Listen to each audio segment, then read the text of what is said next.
हर एक इंसान कोर्ट का फैसला चाहे उसके हक में हो या उसके खिलाफ हो, उसको मनो अन तस्लीम करे। ठीक है।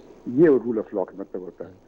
बदकिस्मती से हमारे मुल्क में इंटेलेक्चुअल ऑनेस्टी की कमी है, और हम अगर हमारे हक में फैसला होता है, हम तो कहते हैं वाह वाह वाह क्या ज़बरदस्त जज है।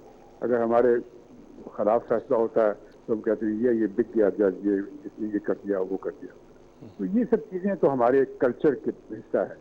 लेकिन जहाँ तक कि हमारे कोर्ट्स हैं, और मैं भी बेंच पे रह चुका हूँ और मैं जानता हूँ कि जब फैसला जज करता है तो वो यकीनन दोनों की बातें सुनता है। दोनों की बातें सुनने के बाद फिर वो देखता है कि क्या सच्चाई क्या है और फिर कानून क्या है, और फिर उन दोनों को मिला करके फिर वो फैसला करता है। गलत भी हो सकता है, एक के हक में हो सकता है, दूसरे खिलाफ हो सकता है। तो अब ये सब चीज़ कहना बड़ा मुश्किल है, लेकिन कभी कभी ऐसा भी होता है जबकि हालात ऐसे हों मुल्क में जिस तरह के आजकल के हालात हैं, और हमें यकीनन आजकल के हालात ऐसे हैं कि हमें इलेक्शन की बहुत सख्त ज़रूरत है, और ताकि हम एक सही किस्म के रिप्रेजेंटेटिव चूज कर सकें, ताकि वो हमारे मुल्क पर हुकूमत कर सकें और सही हुकूमत कर सकें। तो उसके लिए भी फैसिलिटेशन के लिए भी जजेस कई दफ़ा थोड़ा सा अपने जो उनका जो जो रूल ऑफ लॉ है उससे या उससे थोड़ा सा हट भी सकते हैं, पॉसिबिलिटी है।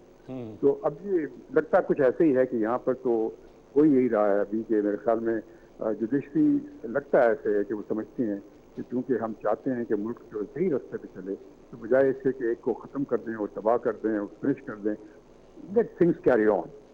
दिस इज मेरे ख्याल में तो ये एटीट्यूड नजर आ रहा है।